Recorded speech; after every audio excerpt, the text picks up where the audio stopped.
नमस्कार, आभार, अभिनंदन, स्वागत है आप सभी का हमारी खास पेशकश हेलो मनी 9। मेरा सवाल है मैं हूं विपुल सिंह।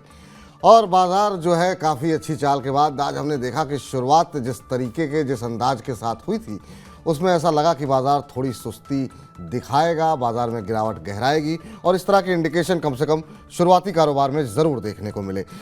18,273, जी हाँ, ये स्तर था बाजार के खुलने का और उसके बाद से हमने देखा कि बाजार में गिरावट ही देखने को मिली और एक समय 18,200 के नीचे निफ्टी फिसलता हुआ दिखाई दिया। 18,194 ये इंट्राडे लो था, लेकिन उसके बाद से बाजार में थोड़ी थोड़ी रिकवरी आनी शुरू हुई और इस समय बाजार दिन के उच्चतम स्तर पे कामकाज कर रहा है। एक बार फिर से निफ्टी हरे निशान में कामकाज करता हुआ, शुरुआत जिस तरीके से हुई थी, आपको बता दें कि अच्छी खासी गिरावट, करीब 70-80 अंकों की गिरावट जो है निफ्टी में देखने को मिल रही थी और उसके बाद अब जिस तरह की रिकवरी है, 14 अंकों की मजबूती के साथ इस समय निफ्टी कामकाज करता हुआ 18,311 ये मौजूदा स्तर इस समय देखने को मिल रहा है। तो बाजार की इस रिकवरी में कहाँ बन रहे हैं खरीदारी के मौके? क्या बाजार इस तेजी में नया उच्चतम स्तर बनाएगा?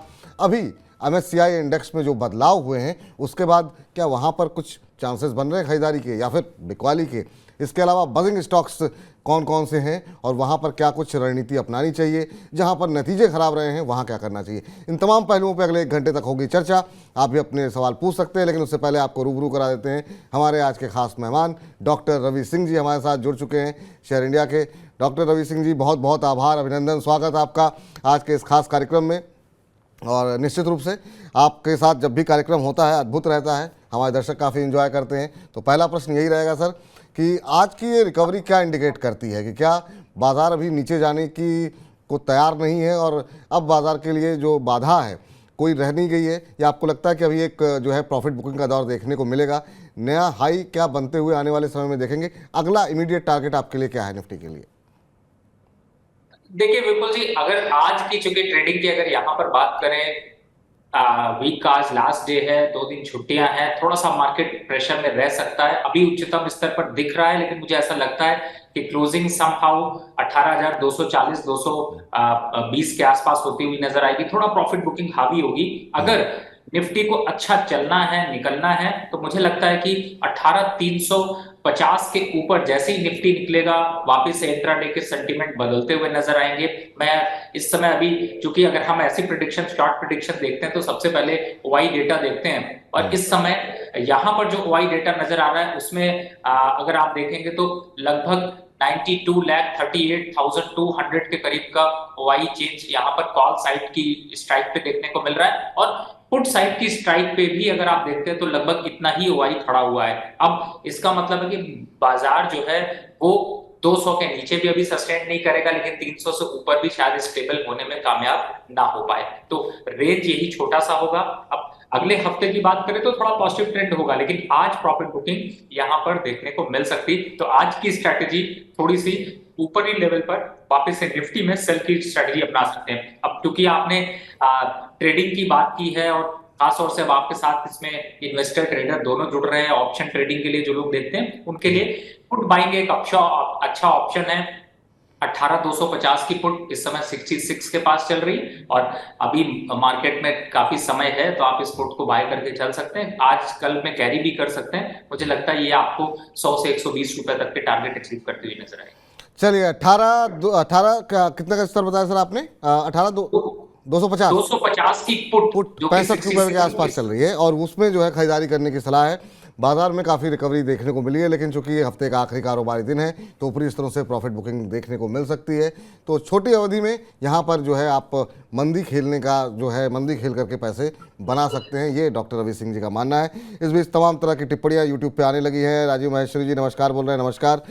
इसके अलावा बन्नी गुप्ता जी नमस्कार बोल रहे हैं, नमस्कार आप सभी को, तमाम दर्शकों को। अपने सवाल, अपने प्रश्न आप पूछते रहिए हमसे और जुड़ते रहिए लगातार कार्यक्रम के साथ। और अगर आप पहली बार जुड़ रहे हैं तो जुड़ने का तरीका भी जान लीजिए। 9311211874 ये है हमारा व्हाट्सएप नंबर, जिसके जरिए जुड़ करके आप सीधे अपने सवाल हमसे पूछ सकते हैं, डॉक्टर रवि सिंह से बातचीत कर सकते हैं। तो अगर आप सीधे जुड़ना चाह रहे हैं, प्रश्न पूछना चाह रहे हैं तो इस नंबर पर हमें सवाल भेजें, लेकिन सवाल भेजने से पहले आपको बता दें किस डिटेल में भेजना है, कौन सा शेयर ले रखा है, किस भाव पे ले रखा है, कितने समय तक होल्ड कर सकते हैं, ये तमाम नज़रिए के साथ अगर आप अपना प्रश्न भेजेंगे तो उतनी डिटेलिंग में कि शॉर्ट टर्म का नज़रिया है, लॉन्ग टर्म का नज़रिया है, शॉर्ट टर्म का है तो स्टॉप लॉस क्या होना चाहिए, लॉन्ग टर्म में क्या फंडामेंटल इतने अच्छे हैं कि आपको उस शेयर में बने रहना चाहिए, ये तमाम विस्तृत उत्तर आपको जो है इस कार्यक्रम में हम देने का प्रयास करेंगे अपने एक्सपर्ट के साथ। चलिए अब सवाल जवाब का सिलसिला शुरू करते हैं। राजेंद्र गुप्ता जी हमारे आज के पहले दर्शक जुड़ चुके हैं हमारे साथ। राजेंद्र जी नमस्कार। नमस्कार सर जी, नमस्कार। नमस्कार राजेंद्र जी, कहाँ से बोल रहे हैं और बताइए क्या करते हैं? जी मैं थाने जिले से बोल रहा हूँ, महाराष्ट्र से। जी मेरा बिजनेस है किराने का दुकान। और बहुत बहुत धन्यवाद सर जी, पहला नंबर मेरा नंबर लगा, इसके लिए बहुत बहुत धन्यवाद। अरे सर आपका कार्यक्रम है और आपका पहले सवाल भेजा तो पहला नंबर आपका ही लगेगा। बताइए सर क्या पूछना चाह रहे हैं? Sir thank you. और मैं पूछना चाहता हूँ सर जी, ये ब्रिटानिया का शेयर और एशियन पेंट का जो शेयर है अभी इस प्राइस में लेना चाहिए कि कुछ और गिरे? एशियन पेंट का सर अभी भाव तो इतना दिन से गिर नहीं रहा है, तो क्या करें, ये प्राइस में ले कैसा? दोनों का भविष्य क्या लगता है? ब्रिटानिया आप खरीदना चाहते हैं ना? हाँ हाँ, ब्रिटानिया और एशियन पेंट्स। चलिए पहले जरा ब्रिटानिया पे बातचीत कर लेते हैं। सर ब्रिटानिया पे ये जानना चाह रहे हैं इन लेवल्स पे खरीदारी कर सकते हैं क्या? और काफ़ी अच्छी खासी तेज़ी यहाँ पर देखने को मिली है 4500 के ऊपर। क्या थोड़ा डर लग रहा है, खरीदना चाहिए या नहीं खरीदना चाहिए? और दूसरा शेयर इन्होंने लिया एशियन पेंट्स को लेकर के इनका प्रश्न है।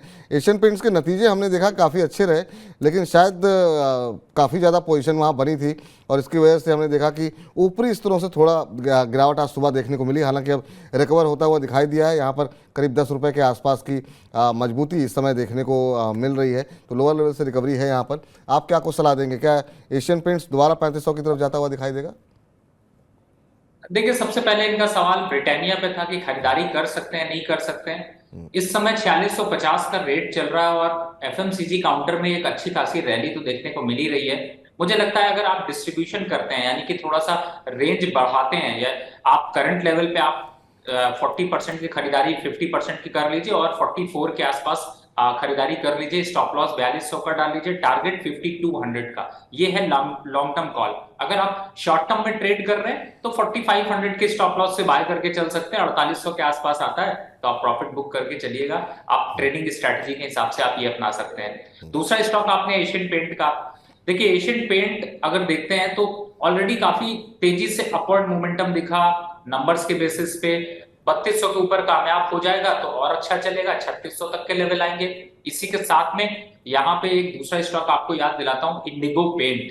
अगर आप उस स्टॉक को देखते हो 12-1300 के पास है और उसमें थोड़ा सा ज्यादा दमखम दिखाई देता है। तो अगर आप एशियन पेंट बाय करना चाहते हैं तो 3200 के ऊपर निकलता है, बाय करिए। 3400-3500 पहला टारगेट, स्टॉप लॉस 100 रुपए का रखिए। और अगर नहीं तो आप करंट लेवल से सेम आप यहाँ पे इंडिगो पेंट भी बाय कर सकते हैं, वो ज्यादा अट्रैक्शन यहाँ पर दे सकता है। तो इंडिगो पेंट्स जो है आपको यहाँ पर बाय कर सकते हैं, वो आपके लिए ज़्यादा आकर्षक रहेगा। इसके अलावा जो आपको बताया गया कि आप ब्रिटानिया में निश्चित रूप से जो स्तर बताए गए हैं वो आपको आने वाले समय में देखने को मिल सकते हैं। अभिमन्यु जी कल से परेशान है सर, और वो कल भी उन्होंने कार्यक्रम के दौरान हमसे प्रश्न पूछा था और कल हमारे साथ तकनीकी विशेषज्ञ मानस जायसवाल जी थे। ये जानना चाह रहे हैं ईवी स्टॉक्स को लेकर के क्या रणनीति अपनानी चाहिए। ईवी की स्टोरी काफ़ी पढ़ने को उनको मिल रही है अखबारों में, तो जानना चाह रहे हैं कि ईवी को लेकर के अगर हम इस थीम के आसपास कुछ शेयर खरीदना चाहें तो क्या खरीदने चाहिए और कौन से शेयर खरीदने चाहिए? कुछ आइडिया सर आप देना चाहेंगे इनको? देखिए ज्यादातर कंपनीज जो है वो अब ईवी की तरफ मूव कर रही हैं और ईवी के लिए कोई स्पेशल सेक्टर या वो नहीं चाहिए। आपके सामने एग्जांपल है टाटा मोटर ने जो ईवी सेगमेंट में काम किया है, जितनी गाड़ियां वो बेच रहे हैं उसका एक इम्पैक्ट साफ साफ दिख रहा है। टाटा मोटर एक नए हाई की तरफ बढ़ा है, 52 वीक हाई के ऊपर इस समय भी चल रहा है। तो मुझे लगता है कि आप ज्यादा कुछ इधर उधर मत देखिए। गाड़ियों के एक्सपोजर और आगे ईवी सेगमेंट की तो ग्रोथ है, लेकिन उसमें थोड़ा टाइम लगेगा। 5-10 साल वाला सिस्टम है, उसमें वो ग्रोथ नजर आएगी। तो आप यहाँ पर चाहे आप ऑटो सेक्टर से मारुति को देखें या फिर टाटा मोटर को देखें, या मुझे ऐसा लगता है कि आप बैटरी काउंटर में जाते हैं तो आपके पास ऑप्शन है। आप एक्साइड और इंडिगो एक्साइड और अमर राजा बैटरी को भी फोकस कर सकते हैं। बाकी और कितना पार्टिसिपेशन करेंगे, लेकिन स्ट्रांग फंडामेंटल लीजिए, क्योंकि 5-10 साल के लिए अगर शेयर लेना है तो आप ये जो स्टार्टअप कंपनीज है इनमें अभी निवेश नहीं कर सकते जब तक कि 2-4 बैलेंस शीट ना निकल जाए।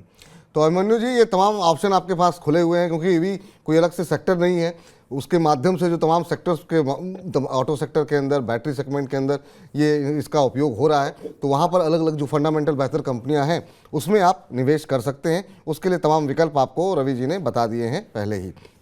अब जरा गौरव मकराना साहब हैं राजस्थान से, और इन्होंने ईगल आई के नाम से अपनी यूट्यूब आईडी बनाई है, और सीमेंट सेक्टर को लेकर के इनके मन में जो है आगे जो है फ्यूचर जानना चाह रहे हैं। सीमेंट सेक्टर को लेकर के सर काफ़ी बातें हो रही हैं, और कुछ लोगों को लगता है क्या अंबुजा उस तरह का नहीं चला जिस तरह से अदानी की स्टोरी जो है तमाम नेगेटिव खबरों का असर रहा, तो क्या अंबुजा की तरफ जाना चाहिए, अल्ट्राटेक की तरफ जाना चाहिए, या जो बाकी जो सीमेंट कंपनियां हैं उस तरफ जाना चाहिए? इनका भी सवाल वही है कि सीमेंट शेयरों में आगे भविष्य कैसा दिखाई दे रहा है, और क्या मुझे अभी जो है यहाँ पे खरीदारी करनी चाहिए? सीमेंट सर बहुत सारे लोग इंफ्रास्ट्रक्चर को लेकर बुलिश हैं, आपकी क्या राय है सीमेंट सेक्टर पे? देखिए, मुझे ऐसा लगता है विपुल जी, सीमेंट एक ऐसा काउंटर है, भले अंबुजा सीमेंट नहीं चला है, लेकिन आपके पास ऑप्शन यहाँ पर ये दिखाई देते हैं साफ साफ कि इंफ्रास्ट्रक्चर डेवलपमेंट में और अदानी ग्रुप के जो देखा जाए तो जिस तरीके से कंस्ट्रक्शन और इन सब में अपना स्टेक बढ़ाया है, खास तौर से ज्यादातर मुझे ऐसा लगता है कि आगे आने वाले समय में अदानी ग्रुप की सीमेंट सेक्टर में जो है वो मैनिपुलेट चलने लगेगी। तो आपके पास ऑप्शन है, और आपके पास अगर सीमेंट सेक्टर में देखते हैं तो मुझे ऐसा लगता है कि आप सिर्फ एक फोकस मत करिए। अंबुजा सीमेंट नहीं चला है, लेकिन अंबुजा सीमेंट के फंडामेंटली स्ट्रांग है। आपके सामने इंडिया सीमेंट एक अच्छा ऑप्शन है, 200 के पास, 150 190 के पास स्टॉक चल रहा है, यहां से 18 से 20% का दमखम रखता है। और साथ ही आप श्री सीमेंट को भी देख सकते हो। तो मुझे ऐसा लगता है कि सीमेंट सेक्टर में अगर आप अपना स्टेक लेते हैं, पोजीशंस लेते हैं, तो आपके लिए एक अच्छा ऑप्शन है, और मुझे ऐसा लगता है कि काफी बेहतर मुनाफा भी आपको मिलेगा। अगर आने वाले 2 साल 1 साल का नजरिया रखते हैं तो इस काउंटर में एटलीस्ट आपकी जो पोजीशन है वो 10% पूरे पोर्टफोलियो की होनी चाहिए, क्योंकि इंफ्रास्ट्रक्चर स्टॉक्स में तो थोड़ा बहुत रुकावट दिखती है, लेकिन सीमेंट सेक्टर की ग्रोथ यहाँ पर काफी अच्छी। सीमेंट सेक्टर की ग्रोथ आगे आने वाले समय में काफ़ी अच्छी देखने को मिल रही है। इस बीच अविनाश जैन जी का भी प्रश्न जो है शामिल करते हैं। अविनाश जी कह रहे हैं इन्होंने वेदांता के फ्यूचर्स ले रखे हैं 288 के भाव पर, अभी ये थोड़े नुकसान में हैं, और कहना चाह रहे हैं कि अभी मुझे क्या करना चाहिए, अपनी राय दें रवि जी। तो रवि सर आपसे जानना चाहेंगे कि अभी इनको क्या करना चाहिए? अभी 288 की इनकी खरीद है, और स्पॉट प्राइस अगर हम BSE पर देखें तो वो चल रहा है 276 277 के आसपास, 0.25% के आसपास की गिरावट है। काफ़ी खबरों में रहा ये शेयर, नुकसान अभी है लेकिन बहुत ज़्यादा नहीं। अभी इन्होंने फ्यूचर में पता नहीं कितने लॉट ले रखे हैं, वो इन्होंने मेंशन नहीं किया है। अभी आपकी क्या सलाह रहेगी वेदांता के ऊपर? अभी बने रहें या फिर लॉस बुक करें? कोई स्टॉप लॉस सजेस्ट करेंगे आप इन्हें? देखिए, मुझे ऐसा लगता है कि थोड़ा सा वोलेटिलिटी यहाँ पर ज्यादा है, लेकिन BEDL एक अच्छे मोमेंटम के साथ है, और थोड़ा सा जो स्टील और इनमें थोड़ी प्रॉफिट बुकिंग चल रही है, इसकी वजह से रेट यहाँ पे थोड़ा और गिर सकते हैं। लेकिन मैं ये कहूंगा यहाँ पर एक 272 या 270 का आप एक स्टॉप लॉस डाल लीजिए, और अप साइड में वापस से टारगेट देखते हैं तो 285 और 286 के लेवल आपको देखने को मिल सकते हैं। तो मुझे ऐसा लगता नहीं कि आपको जल्दबाजी करनी चाहिए। इन केस अगर आपका स्टॉप लॉस ट्रिगर होता है तो मैं आपको सजेस्ट करूंगा, अगर आप लॉन्ग टर्म निवेश की रणनीति किसी दूसरे शेयर में बना रहे हो तो इसी में बना लीजिए, क्योंकि ये हाई डिविडेंड पेइंग स्टॉक है। नंबर 1 पे आता है हाई डिविडेंड पेइंग स्टॉक में, कम से कम 16% का डिविडेंड यील्ड वाला एक सिंगल स्टॉक है। तो मुझे लगता है आप अगर फ्यूचर की जगह आप कैश में भी खरीद लेते हैं तो वो आपको अच्छे खासा मुनाफा दे सकता है। लेकिन मुझे ऐसा लगता नहीं है कि इसका 272 या 270 के लेवल कटेंगे। आप वेट कर लीजिए, आपके रेट्स आ जाए। आप वेट कीजिए सर, आपके जो रेट है भविष्य में जो है देखने को अवश्य मिलेंगे। इस बीच बहुत सारे सवाल हमारे पास आ रहे हैं अदानी ट्रांसमिशन को लेकर के, अदानी टोटल को लेकर के। तो सर आप लोग कार्यक्रम में बने रहिए।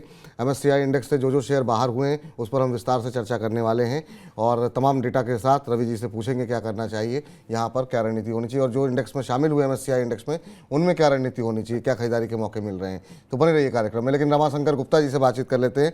गुप्ता जी नमस्कार। नमस्कार sir, very good morning to you sir.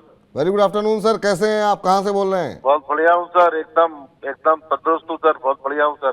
ऐसे ही आपका शो देख के तो सर मजे आ जाते हैं सर। अरे सर आपसे बात करके आनंद आ गया। कहाँ से बोल रहे हैं सर, क्या करते हैं? मैं सर आगरा से बोल रहा हूँ सर। अच्छा, मेरे और पास गुप्ता जी ये बताइए कि मतलब कैसे लग रहे हैं आपको कार्यक्रम मनी9 के? बहुत बढ़िया लग रहा है सर, मैं आपका बहुत बड़ा फैन हूँ सर। आपके अरे।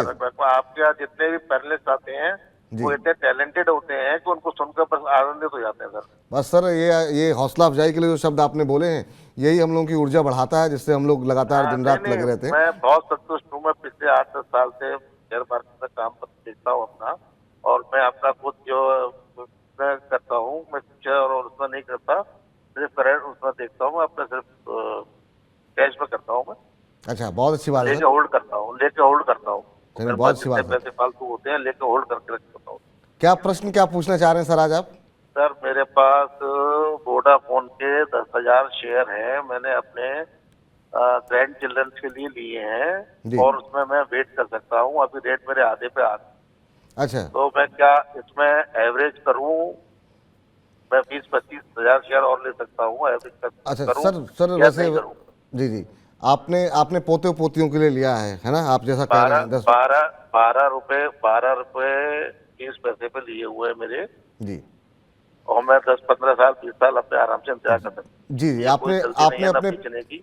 जी जी गुप्ता जी, आपने अपने प्रश्न में लिखा कि आप ये शेयर जो है अपने पोते पोतियों के लिए रखना चाह रहे हैं 10 जी हाँ, 15 जी हाँ, 20 जी साल हाँ, के जी लिए। हाँ, बिल्कुल बिल्कुल बिल्कुल ठीक है सर, मैंने उन्हीं सर के लिए मेरा लिया है सर। मेरा थोड़ा सा मैं रवि जी के पास जाऊं उससे पहले एक थोड़ा सा सुझाव रहेगा कि जब खास तौर से जब कोई लक्ष्य के साथ आप निवेश करें, तो कोशिश करें कि ऐसी कंपनी को चुनें जिसके कम से कम प्रेजेंट तो अच्छा हो। मान लीजिए फ्यूचर के बारे में आप प्रेडिक्ट नहीं कर सकते हैं, तो कम से कम इन तमाम छोटी छोटी चीज़ों का ध्यान रखिए। अब और आप कह रहे हैं कि आप इतने बड़े प्रशंसक हैं तमाम एक्सपर्ट्स के जो हमारे यहाँ आते हैं।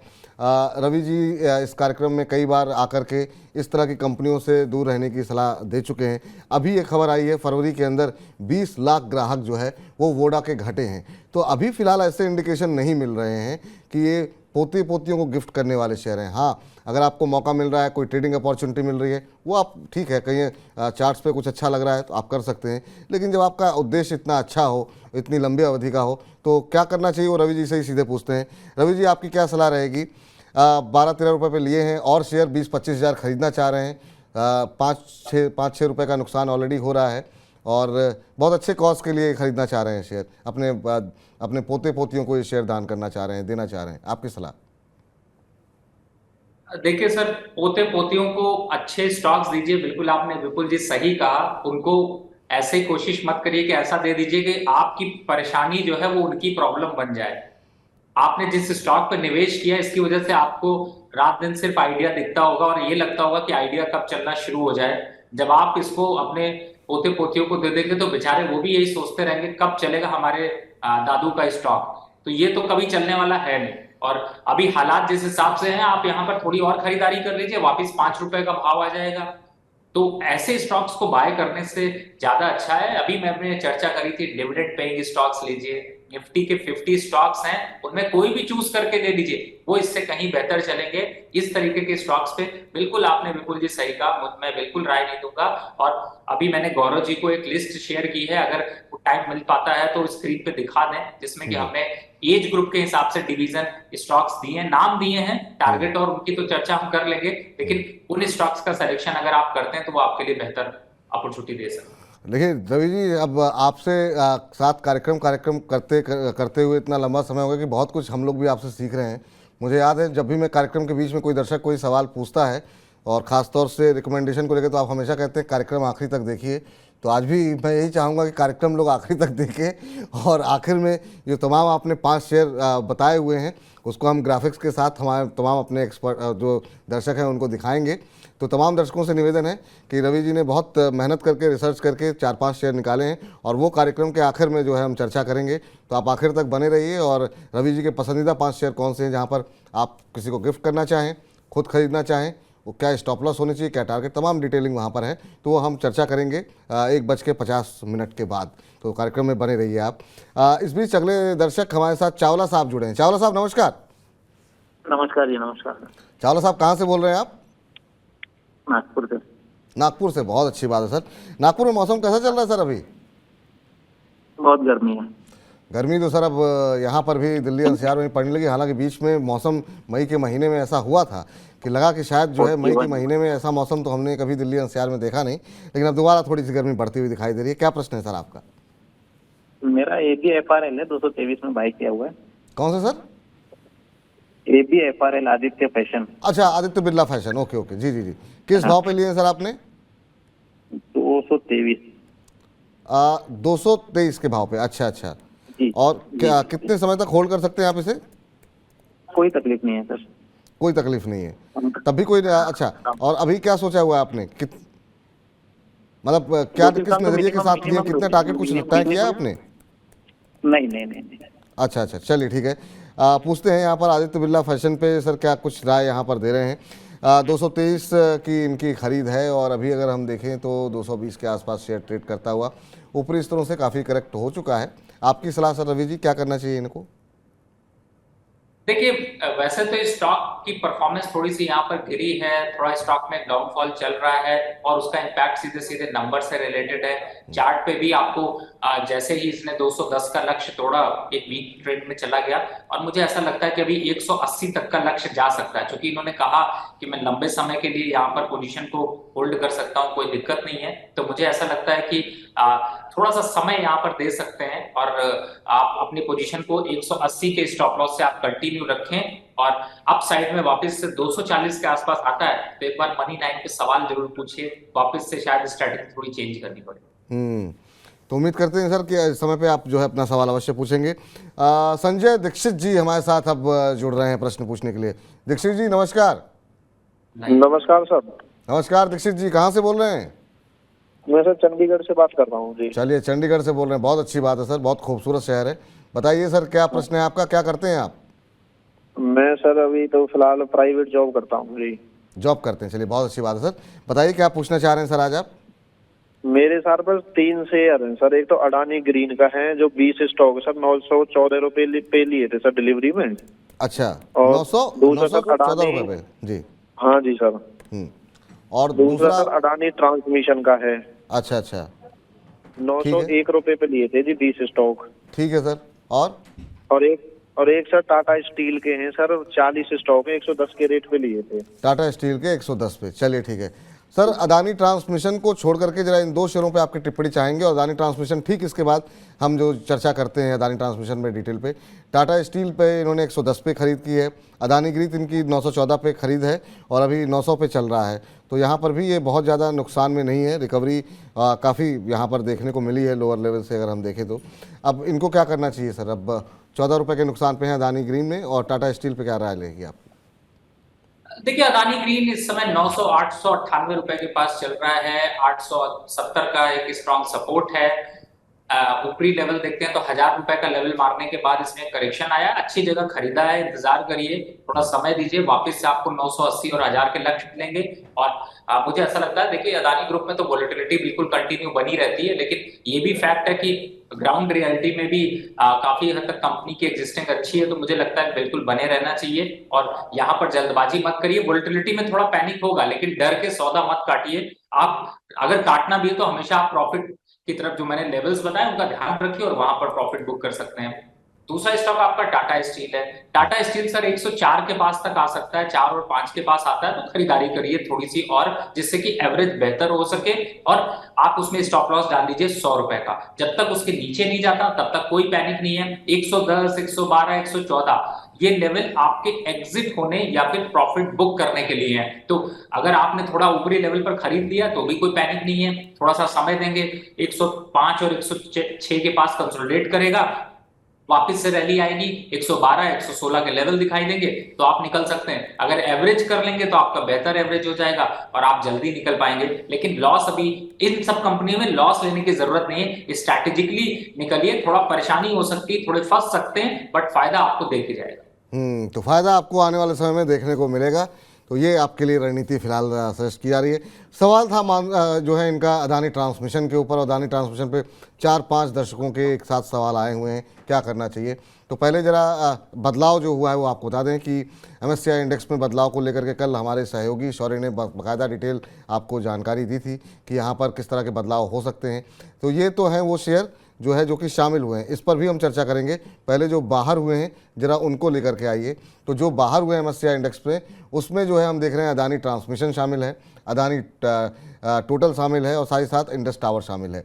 यहाँ पर करीब 20 करोड़ डॉलर की जो है बिकवाली संभव है, क्योंकि जो तमाम जो फंड मैनेजर होते हैं, जो तमाम पैसिव फंड होते हैं, वो MSCI इंडेक्स के आधार पर, जो उनका एक्सपोजर होता है इंडेक्स फंड के आधार पर, उसके आधार पर वो पैसे लगाते हैं। तो अब ये बाहर होगा तो यहाँ से इतनी निकासी संभव है। अदानी टोटल के अंदर भी जो है यहाँ पर जो है निकासी संभव है। सर, इन 2-3 शेयरों पे आपकी राय जानना चाहेंगे। बहुत सारे जो सवाल आ रहे हैं इस पर भी हम चर्चा करेंगे। जरा 1 सेकंड के लिए पहले जरा हम इन पर बातचीत कर लेते हैं। अदानी ट्रांसमिशन, अदानी टोटल के ऊपर ये जो निकासी होगी, इसको कितना इसका नुकसान आपको लगता है कि इस शेयर पे दबाव देखने को मिल सकता है? और अभी जो लोग खरीदारी करना चाह रहे हैं, जिनके पास ऑलरेडी अदानी ट्रांसमिशन या अदानी टोटल के शेयर हैं या इंडस टावर के, उनको क्या करना चाहिए? पहले अदानी ट्रांसमिशन और अदानी टोटल। देखिए, सबसे बड़ी बात है अदानी ट्रांसमिशन में अगर देखते हैं तो वोलेटिलिटी काफी उतार और चढ़ाव दिख रहा है। अगर मैं चार्ट को एनालिसिस करने की कोशिश करूं तो आपको दिखाई देगा कि इसने 28 फरवरी 2023 में 663 रुपए का लो बनाया और फिर उसके बाद इसने वापस से, अगर मैं जाता हूं 27 मार्च 2023 में इसने हाई बनाया 1161 रुपए का और इस समय 800 रुपए के पास चल रहा है। वोलेटिलिटी यहाँ पर काफी उतार ज्यादा देखने को मिल रही है, लेकिन मुझे ऐसा लगता है कि इन शेयरों पे अभी फिलहाल थोड़ी वोलेटिलिटी बनी रहेगी और इसी वजह से जो आपने अभी इंडेक्स की बात की कि इससे हटाया गया, वो रीजन ये भी है कि बहुत ज्यादा वोलेटाइल स्टॉक्स में पब्लिक फंस जाती है, निकलना मुश्किल होता है। कुछ सेट ऑफ इन्वेस्टर ही इस तरीके की वोलेटिलिटी को हैंडल कर सकते हैं। तो मुझे लगता है अगर आप रोलर कोस्टर, मैंने इससे पहले भी बोला है, अगर आप रोलर कोस्टर राइड पे चढ़ना चाहते हैं तो अदानी ग्रुप पे निवेश भी करिए, रिटर्न भी मिलेंगे, लेकिन रिस्क भी उतना ही है। और अभी ट्रांसमिशन की बात करें तो मुझे लगता है थोड़ा सा वापस आपको बाइंग देखने को मिलेगी और 1000 के लेवल वापस से टेस्ट होते हुए नजर आएंगे। तो ये आपको मोमेंटम यहाँ पर मिलता रहेगा। अब इसी पे बात कर लें अदानी टोटल गैस की। देखिए, इस समय अदानी टोटल गैस में अगर कंपैरिजन करें तो आपको बहुत डाउनफॉल देखने को मिला, सेलिंग फ्रीज कंटिन्यू देखने को मिले, 4000 से रेट गिरते हुए 600 रुपए आ गए। अगर किसी इन्वेस्टर ने खरीदा है तो उसके लिए निकल पाना मुश्किल है, और अगर आप निकल नहीं सकते तो आप इस पे 600 रुपए के स्टॉप लॉस से बने रहिए और इस स्टॉक को थोड़े दिन के लिए छोड़ दीजिए, थोड़ा सा पुल बैक आने दीजिए।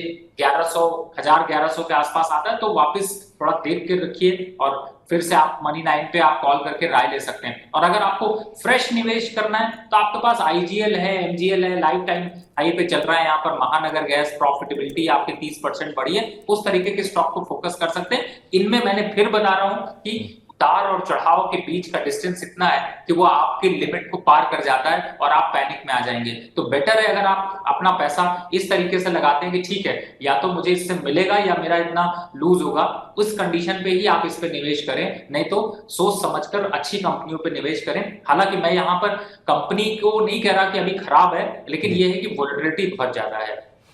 सर, एक चीज़ आपसे जानना चाहेंगे कि ये जो MSCI इंडेक्स है, इससे जो कंपनियां बाहर होती हैं, उसके मायने क्या होते हैं और क्या कुछ समय तक इनमें दबाव रह सकता है? अगर किसी जैसे मान लीजिए कि अब जरा हम चाहेंगे कि जो लोग शामिल हुए हैं उनकी भी लिस्ट दिखा दें सर को, और उसके बाद MSCI इंडेक्स के मायने होते क्या हैं वो हम जरा रवि सर से समझते हैं, क्योंकि रवि सर फॉर्मूला गुरु में भी बड़े विस्तारपूर्वक चीज़ों को समझाते हैं। अब जैसे जो शामिल हुई है कंपनी, उसमें HL है। यहाँ पर इस तरह की संभावनाएं तमाम ब्रोकरेज हाउसेस की तरफ से, रिसर्च हाउसेस की तरफ से आई हैं कि यहाँ पर करीब 19.5 करोड़ डॉलर का फ्रेश इन्वेस्टमेंट आ सकता है, चूँकि अब ये MSCI इंडेक्स में शामिल हो रही है। सोना BLW यहाँ पर ऑलरेडी काफ़ी अच्छा खासा हमने देखा कि एक रनअप देखने को मिला और संभावना थी, इस वजह से ही हम देख रहे थे कि अच्छी तेज़ी देखने को मिली। मैक्स हेल्थ केयर आज भी अच्छी खासी तेज़ी है सर, 29.5 करोड़ डॉलर के आसपास की उम्मीद है कि यहाँ पर नया निवेश आएगा। तो इस तरह की कंपनियों में क्या करना चाहिए? और HL, सोना BLW, मैक्स हेल्थ केयर, इन पर भी अगर आप कोई टिप्पणी करना चाहें तो।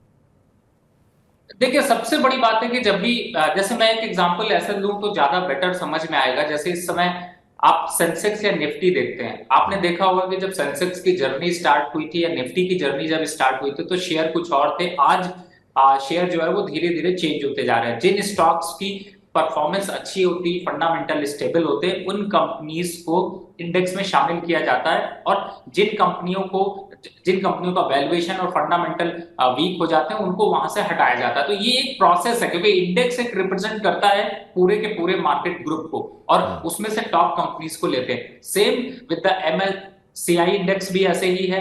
आप जो आप पूरी की पूरी इंडेक्स देखते हैं उसमें जब नए स्टॉक शामिल होते हैं, इसका मतलब है कि कंपैरेटिव जो स्टॉक हटाए गए हैं उनसे कहीं ज्यादा बेहतर परफॉर्मेंस आपको देखने को मिलती है। अब आपने बात की, अगर आपके पुराने प्रोग्राम्स को देखता हूं तो मुझे याद आता है कि HAL पे हमारी रिकमेंडेशन और शायद कई वीक हमने HAL पे रिकमेंडेशंस दी हैं और अब बिल्कुल। आप देख रहे हो कि बेहतर परफॉर्मेंस यहाँ पर और नजर उस आई समय मुझे लगता है हम लोगों ने डिफेंस स्टॉक्स के ऊपर चर्चा की थी फॉर्मूला गुरु में, और आपने बहुत जोर शोर से एचएल में खरीदारी की सलाह दी थी। और ये होता है कि अच्छी रिसर्च का नतीजा, जो लोग कहते हैं बाजार में उतार चढ़ाव, देखिए कैसे रवि सर जो चुनिंदा शेयर चुनते हैं वहाँ पे क्या हर्षित होता है। MSCI इंडेक्स ने भी शामिल कर लिया एचएल को और शानदार तेजी देखने को मिल रही है। जी सर, कंटिन्यू कीजिए सर। जी, तो इस तरीके की परफॉर्मेंस के बेसिस पे यहाँ पर इंडेक्स पे लिया जाता है। और चूंकि बहुत से लोग जो है वो टॉप स्टॉक्स या फिर बहुत से म्यूचुअल फंड जो है वो उस टॉप इंडेक्स के जो स्टॉक्स होते हैं उनमें अपना डिस्ट्रीब्यूशन करके चलते हैं, तो उसमें इन्वेस्टमेंट बढ़कर आती है और इसी वजह से स्टॉक की परफॉर्मेंस भी अच्छी हो जाती है। तो अगर आप किसी भी इंडेक्स को, ये मैं एक जनरल आपको डेफिनेशन बता रहा हूँ कि किसी भी इंडेक्स की जो डेफिनेशन है वो इसी तरीके से आपकी डिराइव होती है। तो यहाँ पर अगर ये कंपनी शामिल हो रही है तो इसका मतलब है कि इनकी कंपनी की ग्रोथ, कंपनी के फंडामेंटल स्टेबल स्ट्रांग है, मार्केट कैप बढ़ा है और इसी वजह से इनको शामिल किया जा रहा है। जिन कंपनीज के मार्केट कैप गिरे हैं, स्टॉक्स में निगेटिव रिटर्न्स रहे हैं, उनको एग्जिट किया जाए। करंट लेवल से बाई कर सकते हैं सर इनमें से, अगर आज की खबर को देखते हुए जो लोग खरीदना चाहें तो, या थोड़ा नीचे आने का इंतजार करें?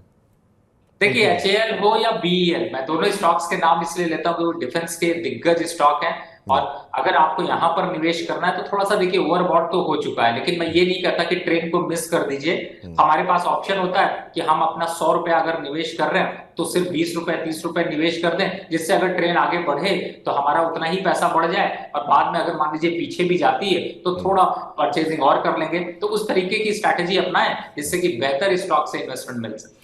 तो हमने ये जान लिया कि कौन से दिग्गज शेयर शामिल हुए हैं, कौन से दिग्गज शेयर बाहर हुए हैं, लेकिन स्मॉल कैप इंडेक्स में भी हमने देखा कि MSCI में बहुत सारे शेयर शामिल हुए हैं। तो MSCI क्या होता है, क्यों उसका असर होता है, ये तो रवि सर ने बता दिया। अब जरा एक लिस्ट ले आइए और इनमें से सर जरा बताइए कोई शेयर आपको अगर अच्छे लग रहे हो। इनमें जो शेयर शामिल हुए हैं स्मॉल कैप शेयर, उसमें हम देख रहे हैं केफिन टेक है, केन्स टेक है, बीकाजी फूड्स है। आपका पसंदीदा जो आपने रिकमेंड किया था वो तो मतलब मुझे पता नहीं, आपने 2-4 महीने बोला था और उसके बाद से एक हफ्ते के अंदर ना सिर्फ इसने टारगेट अचीव किया और कितनी रफ्तार इसने दिखाई। RVNL उसमें शामिल है, उज्ज्वल स्मॉल फाइनेंस बैंक इसमें शामिल है, रेलवे का एक और शेयर एयरकॉन शामिल है और NMDC स्टील शामिल है। ये स्मॉल कैप शेयर हैं जो कि MSCI इंडेक्स में जो है वो शामिल किए गए हैं। इनमें से करंट लेवल पे कोई 1-2 शेयर जो आपको अच्छे लग रहे हों, जो आपको लगता है कि नहीं यहाँ पर अभी भी आगे संभावना दिखाई दे रही है, फंडामेंटल आधार पर या टेक्निकल आधार पर, किसी भी आधार पर? देखिए, इस समय अगर इन स्टॉक्स को देखा जाए तो ये शामिल इसीलिए हुए हैं क्योंकि इन स्टॉक्स ने पिछले वीक ऑन वीक बेसिस पे परफॉर्मेंस ज्यादा अच्छी दिखाई है, वैल्यूएशन बढ़े हैं और जब आपके वैल्यूएशन बढ़ चुके हों तो थोड़ा सा निवेश करते समय रणनीति बदलनी चाहिए। अभी इसीलिए आपने जिन स्टॉक्स की ये सारे स्टॉक्स को अगर मैं चर्चा में ले जाता हूं तो मुझे ये सारे स्टॉक जो है वो अच्छे तो लग रहे हैं, लेकिन इन लेवल्स पे मैं इंतजार करूंगा थोड़ा सा करेक्शन का। अगर 2-4-5% का करेक्शन आता है तो मैं ज्यादा अच्छा नेगोशिएटर और बायर बनूंगा, क्योंकि मैं एक एग्जांपल ऐसे देता हूं कि अगर आप किसी चीज की परचेजिंग करने जाते हैं तो नेगोशिएशन नहीं बोलते, यहाँ पर नेगोशिएशन का मतलब है सही समय पे एंट्री करना और सही समय पे एग्जिट करना, यानी पेशेंस बनाकर रखना। अब वैसे लॉन्ग टर्म के हिसाब से अगर 3 से 5 साल का नजरिया है तो आप इन स्टॉक्स को खरीद सकते हैं, लेकिन अगर मोमेंटम नजरिया है कि आपको 1-2 महीने 3 महीने में ही स्ट्रैटेजी बदलनी है तो फिर आप अपनी जो बाइंग है उसको रोक कर सकते हैं। यानी कि इन सारे स्टॉक्स में अगर मैं देखता हूँ चाहे के फिनटेक हो या फिर बीकाजी फूड हो, RVNL है, उज्जीवन फाइनेंस है या फिर NMDC है, ये स्टॉक्स मुझे ज्यादा अट्रैक्शन देते हैं और मुझे लगता है कि अगर मुझे निवेश की रणनीति बनानी है तो 50% फिर भी यहाँ पर लगाया जा सकता है। बाकी 5-7% का अगर करेक्शन आएगा तो फिर थोड़ा सा एक्सपोजर बढ़ा लेंगे जिन स्टॉक्स में करेक्शन आता रहेगा। तो अच्छे शेयर हैं, लेकिन थोड़ा ठंडे हो जाएं, बहुत तेज़ी है, बहुत लोग उत्साहित हैं, तो फिर आपको जो है अच्छे वैल्यूएशन पे आप लेंगे तो ज़्यादा बेहतर रहेगा। अगर लगाना ही है तो थोड़े पैसे अभी आप लगा सकते हैं। इस बीच अगले दर्शक के पास चलते हैं। हमारे साथ जो है मवाना से दर्शक जुड़े हैं। नमस्कार सर। मान सिंह जी नमस्कार। सर नमस्कार सर। कैसे हैं मान जी आप? मैं बढ़िया हूँ सर। पूरे मान के साथ स्वागत है सर आपका। बताइए क्या करते हैं आप? सर मैं गवर्नमेंट जॉब करता हूँ। बहुत अच्छी बात है सर। शेयर बाजार में कब से रुझान है आपका और क्या प्रश्न पूछना चाह रहे हैं आप? सर मैं कोविड के बाद ही आया हूँ मार्केट में। चलिए, बहुत सारी बड़ी बड़ी आबादी जो है देश की वो कोविड के दौरान, कोविड के बाद ही शेयर बाजार में उतरी और लोगों ने काफ़ी अच्छे रिटर्न भी कमाए। अब मुझे आपका नहीं पता कि क्या अब तक का आपका जो अनुभव रहा कैसा रहा है सर? सर ठीक है, 4-5% रिटर्न है पोर्टफोलियो। चलिए ठीक है, आप उन लोगों में से हैं जिन्होंने थोड़ी सी तेजी आने के मतलब जब काफ़ी तेजी आ गई उसके बाद एंट्री ली होगी। क्या प्रश्न है सर, बताइए। सर मेरे पास इक्विटास फाइनेंस स्मॉल बैंक के हैं जी। शेयर 40 भाव में खरीदे हुए हैं। 40 रुपए के भाव पे? जी सर आप कह रहे हो तो अभी 4-5% आपको आप कब कह रहे हो मिल रहा है? आपका शेयर तो डबल हो गया है, 40 का 80 हो गया, 78 पे चल रहा है। पोर्टफोलियो का बता रहा था ना, 4-5%। अच्छा, पोर्टफोलियो में। चलिए चलिए ठीक है। तो अभी आप ये जानना चाह रहे हैं कि यहाँ पर अभी होल्ड करें या निकल जाएं, ये जानना चाह रहे हैं आप? जी जी हाँ ठीक सर, इसमें यही और एक आदित्य विजन है, उसमें खरीदने की सोच रहा हूँ सर। आदित्य विजन? हाँ, Aditya vision limited. Aditya vision sir, अच्छी कंपनियां अच्छी चल रही हैं, क्यों इस तरह की चीज़ों में बाकी पूछ लेते हैं एक बार कि क्या वाकई में यहाँ पर। सर पहले तो इक्विटास पे आपकी राय जानना चाहेंगे। इनकी खरीद से जो है ऑलमोस्ट डबल हो चुका है शेयर और शानदार मूव है, तो क्या एक बार प्रॉफिट बुक करना चाहिए, दूसरी जगहों पे शिफ्ट करना चाहिए, या फिर आपको लगता है कोई एक ट्रेलिंग स्टॉप लॉस लगा के होल्ड करना चाहिए? बिल्कुल आपने सही कहा। यहाँ पर अभी चूंकि इक्विटास स्मॉल फाइनेंस बैंक अच्छे मोमेंटम पे चल रहा है और इसके साथ एक और ऑप्शन यहाँ पर दे सकता हूँ मैं, अगर ये चेंज करना चाहें तो थॉमस को, उस बैंक को आप यहाँ पर शामिल कर सकते हैं। लेकिन अगर इसको भी कंटिन्यू करते हैं तो 72 का स्टॉप लॉस डाल के आप अपनी पोजीशन को कंटिन्यू रखें।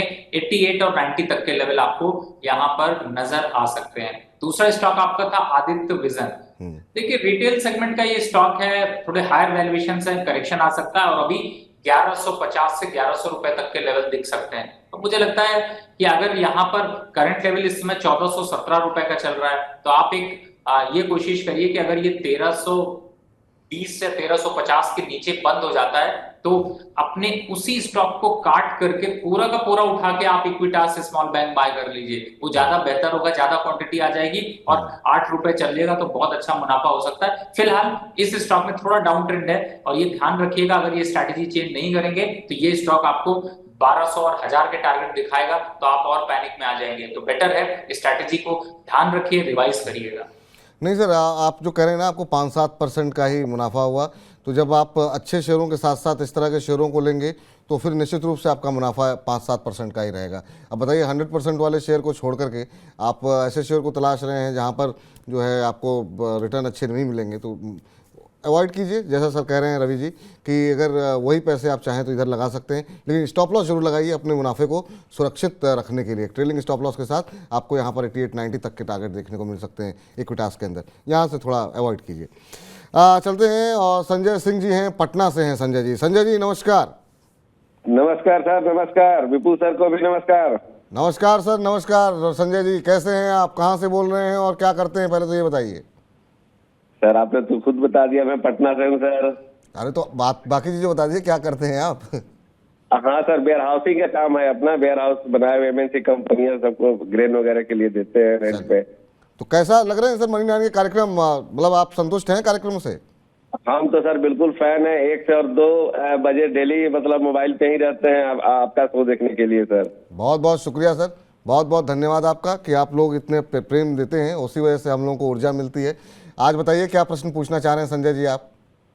हाँ रवि सर से मेरा सर क्वेरी है कि शीला फोम हमने सर ले रखा है 500 शेयर 1300 के रेट पे सर, क्या सर इसका फ्यूचर है?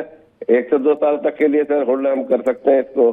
काफी सर डीप में गया हुआ है।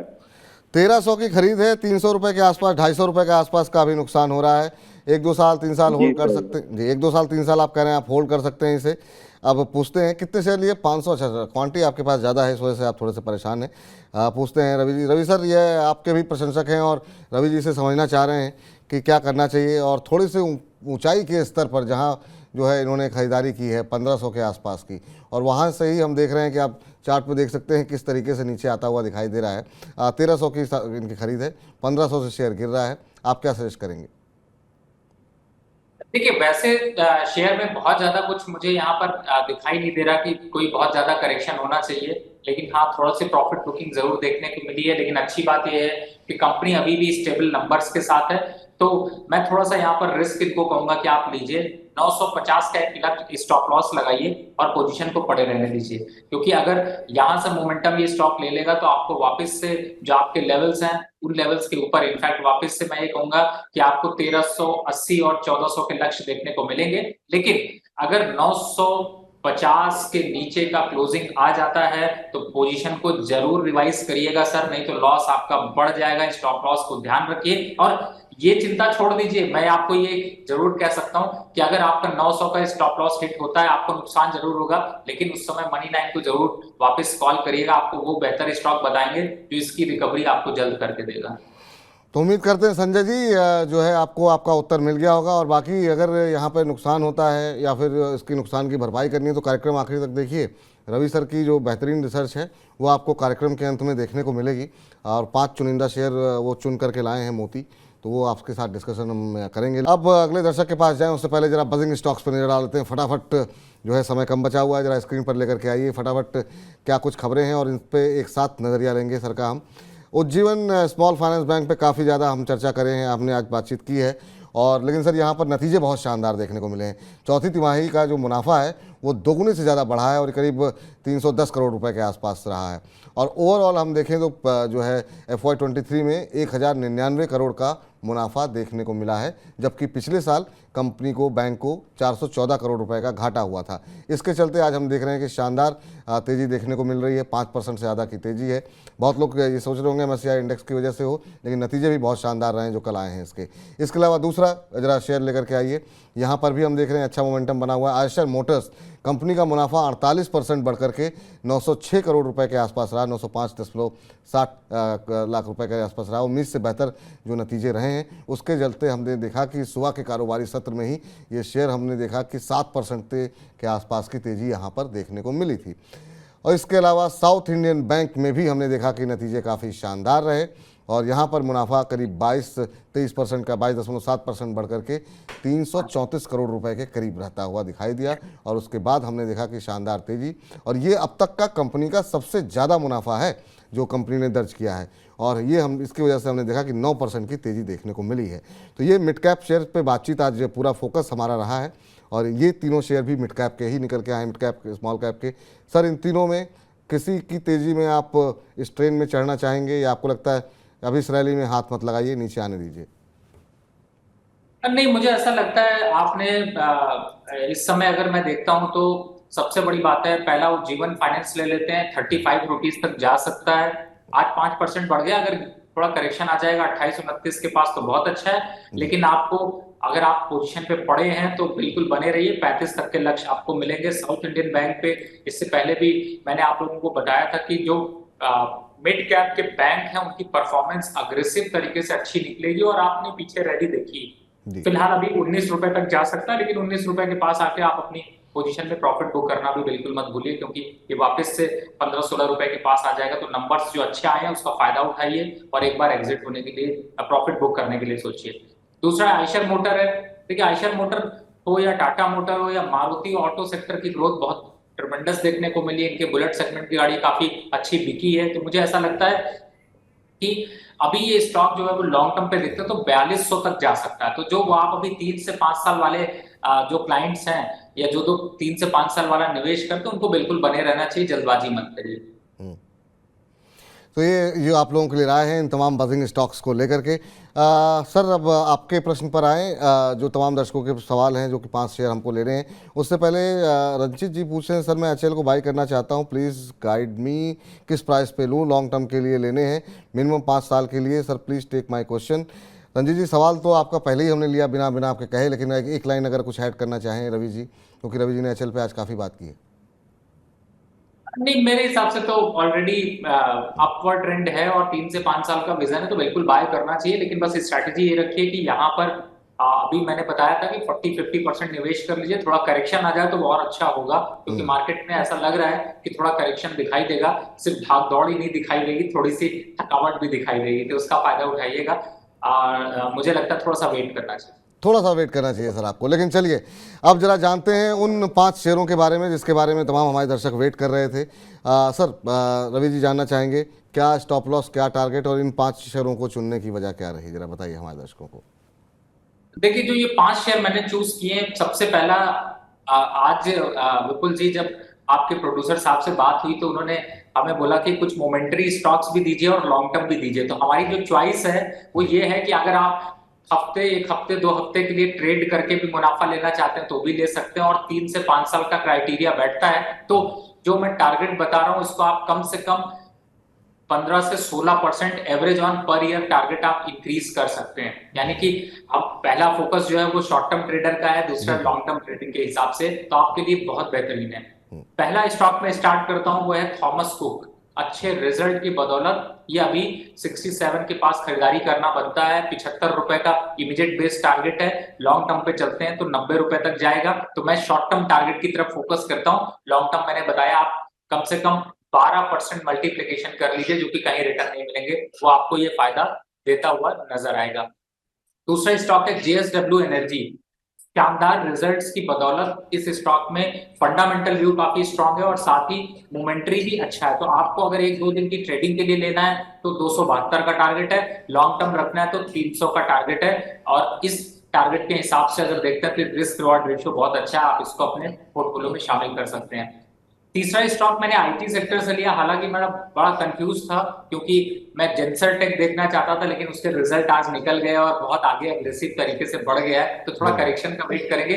लेकिन उसकी जगह आप देख सकते हैं बिरला सॉफ्ट। ये स्टॉक काफी अग्रेशन में है, 310 का चल रहा है। इमीडिएट टारगेट आपको 2-3 दिन में 320 का लक्ष्य, और अगर लंबा रखते हैं तो 380 का लक्ष्य आपको देखने को मिल सकता है। तो आपको दोनों टारगेट मैंने बताए, इस हिसाब से आप निवेश कर सकते हैं। और एफएमसीजी से एक काउंटर जो अभी चला नहीं है और चलने की तैयारी कर रहा है वो है डाबर। आपने 500 का लो देखा, 523 के पास चल रहा है, 540 इमीडिएट बेसिस और 680 आपका लॉन्ग टर्म टारगेट, ये आपको देखने को मिलेंगे। तो आप इसको यहाँ पर निवेश की रणनीति बना सकते हैं। अब आते हैं लास्ट बट नॉट लीस्ट, अभी जेके टायर, क्योंकि टायर इंडस्ट्री और इसकी ग्रोथ काफी अच्छी देखने को मिल रही है। अपोलो टायर अपनी ट्रेन आगे बढ़ा चुका है और इमीडिएट बेसिस पे जेके टायर की रैली बाकी है।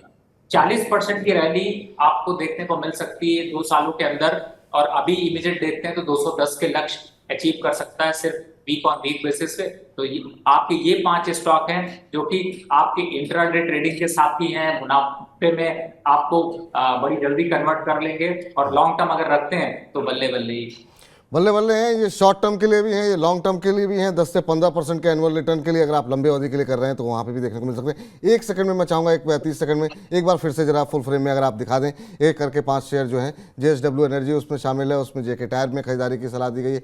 थॉमस कुक जो है वो काफ़ी पसंदीदा शेयर यहाँ पर देखने को मिल रहा है। थॉमस कुक में 75 के लक्ष्य के साथ खरीदी, 68 का भाव देखने को मिल रहा है। इसके अलावा जो है आपको खरीदारी की सलाह दी गई है जेएसडब्ल्यू एनर्जी में, 272 का लक्ष्य, अभी 260 261 के आसपास चल रहा है। इसके अलावा खरीदारी की सलाह है बिरला सॉफ्ट पे, 320 का लक्ष्य, 309 310 के आसपास शेयर ट्रेड करता हुआ।